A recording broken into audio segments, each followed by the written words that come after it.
मयंक चौधरी साहब मौजूद हैं गाजियाबाद से। काफी देर से बने भी हुए हो चौधरी साहब, नमस्कार। पहले तो माफी, आप काफी देर से बने हुए थे। क्या गुड सवाल है आफ्टरनून आपका? सुमित जी, अंशुल जी। नमस्कार नमस्कार चौधरी साहब। I hope you are doing fine. मेरा सवाल अंशुल जी से है। सर, मेरे पास फोर्स मोटर के 100 क्वांटिटी शेयर हैं एट द रेट ऑफ 8700। तो ओके। मुझे और इसका प्रॉफिट ऑलरेडी आ रहा है। क्या मैं इस पर शिफ्ट करूं या मैं इसका लॉन्ग टर्म बना रहा हूँ? तो आपका वैसे नजरिया आपने क्या रखा था? सर, 1 से 2 साल मैं रख सकता हूँ, कोई ऐसी बात नहीं। लॉन्ग टर्म पोर्टफोलियो भी मैंने बना रखा है अपना। मैंने जेबीएम ऑटो, अभी मैं देख रहा था कि क्या मैं जेबीएम ऑटो में शिफ्ट कर सकता हूँ प्रॉफिट अपना इसमें। चलिए, तो Jain force motor robust numbers आए थे इस बारी, और उसका एक रिएक्शन भी देखने को मिला। शेयर ने 10,000 के ऊपर के लेवल दिखा दिया, ऑल टाइम हाई हिट कर दिया। काफी पुरानी कंपनी है, लेकिन अभी ये इसमें से निकलकर जेबीएम में जाएं कि इसी में बने रहे, आप क्या राय रखते हो? सर, फोर्स मोटर में ऑल टाइम हाई का ब्रेकआउट फेलियर दिख रहा है मेरे को। पिछले आज का मिला लें तो 3 दिन की एक्टिविटी फेलियर की तरफ ज्यादा इशारा कर रही है। अगेन स्टॉप लॉस आप लगा सकते हैं 9,300 का, बट तब तक आपकी प्रॉफिट बहुत हद तक इरोड हो जाएगी। तो आई वुड सजेस्ट कि आप फोर्स मोटर से एक बार प्रॉफिट बुक करके एग्जिट कर लीजिए। जेबीएम ऑटो मेरे को बहुत अच्छा नहीं लग रहा है। बाउंस बैक प्ले करना है तो मदरसन में कर सकते हैं, बट एनी डे यहाँ से अगर टीवीएस मोटर में कन्वर्ट कर लेते हैं, सिमिलर सेक्टर में रहना है तो टीवीएस मोटर में कन्वर्ट कर लीजिए, आपका अच्छा पैसा बन जाएगा। बट मेरा सजेशन ये है कि ऑटो सेक्टर से पैसा निकाल के आधा पैसा आप मेटल में डाल दीजिए, आधा पैसा आप आईटी में डाल दीजिए।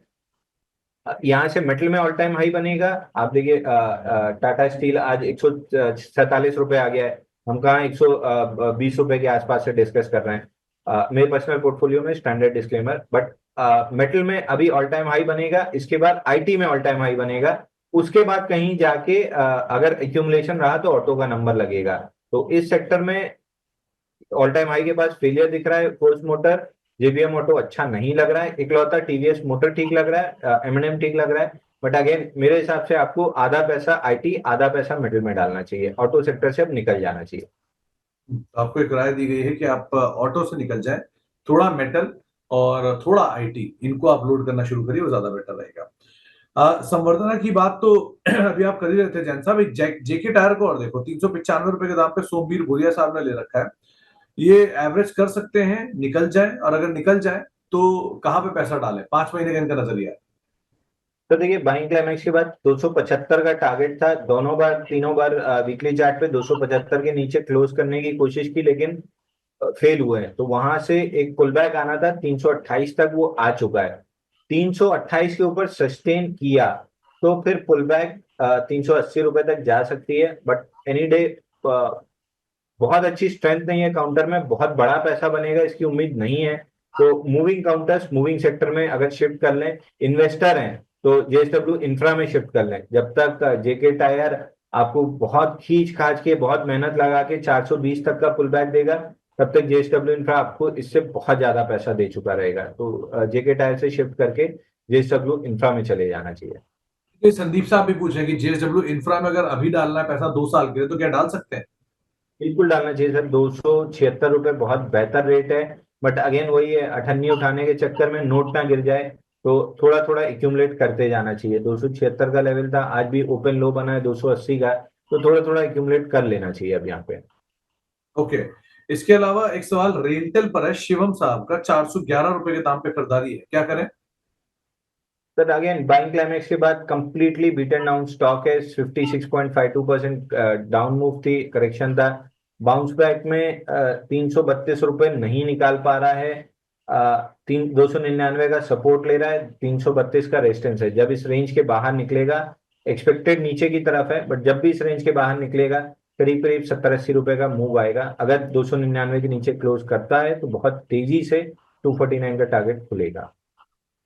एक अभिषेक जैन साहब पूछ रहे हैं कि अदानी टोटल गैस, इनके पास 650 के हैं, क्या एवरेज कर सकते हैं इसमें?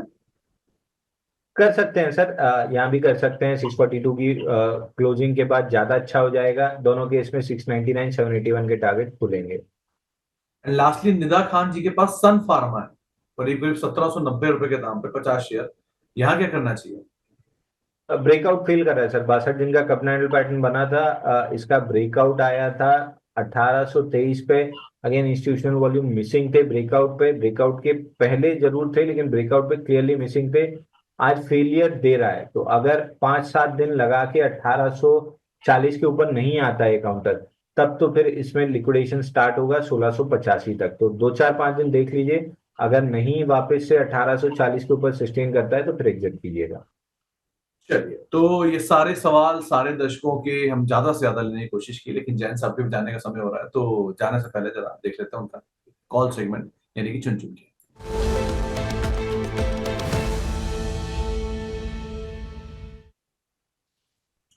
तो जैन साहब, आज क्या चुन के लाए हो आप? अच्छा, नॉट एग्जैक्टली है by call, but buying range में आगे खड़ा हुआ है अदानी ग्रीन। यहाँ से अदानी ग्रीन अगर बाई करके चलते हैं तो 983 रुपए तक की पहली अपमूव मिलने की पूरी पूरी गुंजाइश है।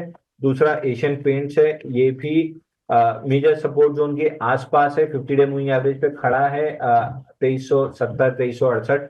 यहाँ पे अगर बाई करते हैं तो ऊपर में 2418 का एक रेजिस्टेंस है, वो जैसे ही निकलेगा 2594 तक का टारगेट आ जाएगा।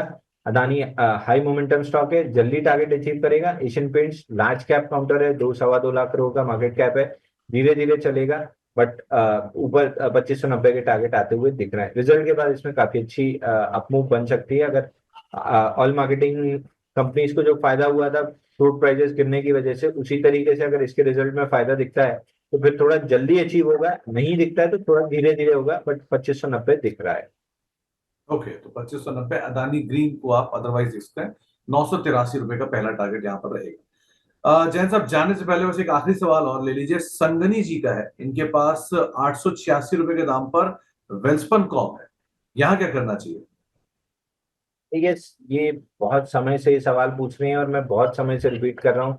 824 ये नहीं निकाल पा रहा है, नीचे भी नहीं जा रहा है, बट नहीं निकलना अपने आप में एक वीकनेस है। किसी भी दिन 745 के नीचे अगर क्लोज किया तो लिक्विडेशन स्टार्ट होगी, और लिक्विडेशन का पहला ही टारगेट 670 का डीप का रहेगा, 670 650 की जोन का। तो अब मेरे को स्टॉक खराब लग रहा है, चाहे तो एक बार एग्जिट कर लीजिए। 824 निकलता है तो री एंट्री सोची जा सकती है। तो संगनी जी, आप जब पहले ही आपको राय दी जा चुकी है तो अब वही राय रहेगी, बदल तो जाएगी नहीं। सो आपको निकलना है तो उसी समय पर निकलना रहेगा।